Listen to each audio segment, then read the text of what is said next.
Hello, anatomy colleagues. This is Dr. Alsop, and we are moving into our discussions of the joints of the upper limb, one of my favorite areas to discuss. And one of the more complex regions is going to be the shoulder region. So the glenohumeral joint is the true shoulder joint, but we are going to have a small discussion regarding a very closely related joint in the acromioclavicular joint. And it's just like what its name would suggest. This is going to be between the acromion of the scapula and the lateral end of the clavicle. And this is going to be a very good example of one of the plane type synovial joints. So what this means is that you're going to have a slight gliding movement of the acromion on the clavicle. So not very big movements, but this is a really important area. You have to have some movement in this region in order to allow for the full range of movement that can occur at the glenohumeral or shoulder joint.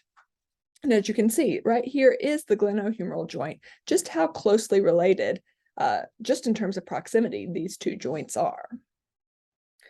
If you've ever heard of the term shoulder separation, it's actually going to be a dislocation of this particular joint, of the acromioclavicular joint. So it's kind of a misnomer. It's not the true shoulder joint or the glenohumeral joint where shoulder separation occurs. And this can happen through a multitude of mechanisms. It can be a direct blow to the acromioclavicular joint, or again, that fall in the outstretched hand, you could have that force kind of move up all the way and affect the acromioclavicular joint. And the degree of severity of the shoulder separation depends on the ligaments that are disrupted. Are they completely torn? Are they just slightly, frayed in certain regions? That will have varying degrees of the shoulder separation. All right, now to the big one, the glenohumeral older shoulder joint. And we've discussed this a bit already in detail. This is going to be between the head of the humerus, that very large head in comparison to the relatively shallow glenoid cavity or glenoid fossa of the scapula. And the fit of the bone here is really going to be indicative of the mobility that is allowed at the shoulder joint. But with that comes a reduction in terms of the stability of the glenohumeral joint. And again, this is one of the main examples of the ball and socket joint. Now, as we talked about in previous videos, ball and socket joints are the most mobile of the synovial joints, and means that it's capable of all the major actions that can occur at a synovial joint. So flexion, extension, abduction, adduction, kind of adding it back. If you can do these four, remember, that means that circumduction is possible. And then there's, of course, medial. Think about the humerus kind of moving in an anterior direction, and lateral rotation. And recall that we do have a playlist of these particular actions. If you want to see this, you can click on this link here, and it will take you to the videos of these specific actions if you need kind of help in terms of visualizing these. Now, we talked about how that glenoid cavity is relatively shallow, and there's not a great fit between the bone, the head, and that shallow socket.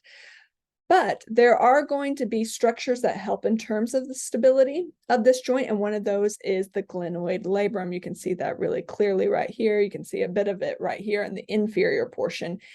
And recall, this is composed of fibrocartilage, so it's kind of a lip on the ends of the socket to allow for the deepening of that cavity and a slightly better fit or a bit more stability associated with the articulation between these two bones.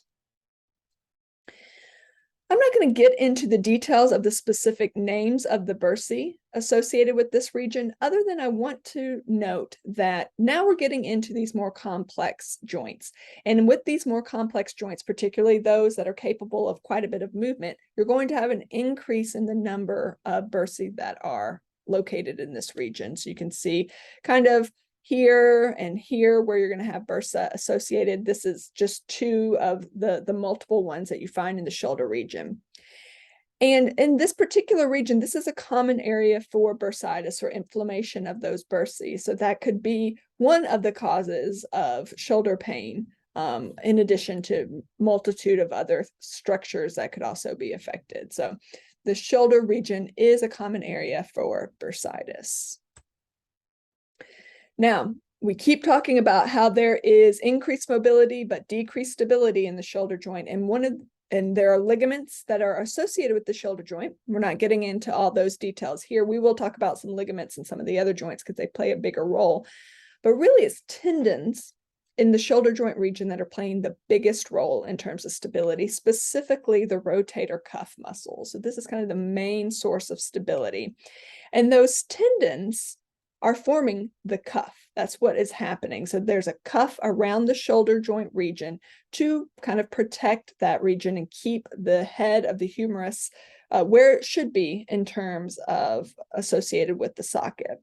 So the cuff is almost completely encircling the shoulder joint region, except there is going to be an inferior weakness. So it's not, there's a little bit of a divot where you don't have a complete tendinous circle.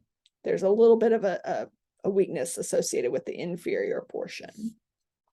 So when you think shoulder joint, obviously there's going to be lots of muscles that play a role in terms of moving the shoulder joint, but rotator cuff muscle, along with the deltoid muscle, that's going to be even more superficial, are playing a really big role in terms of protection and stability of the overall shoulder joint.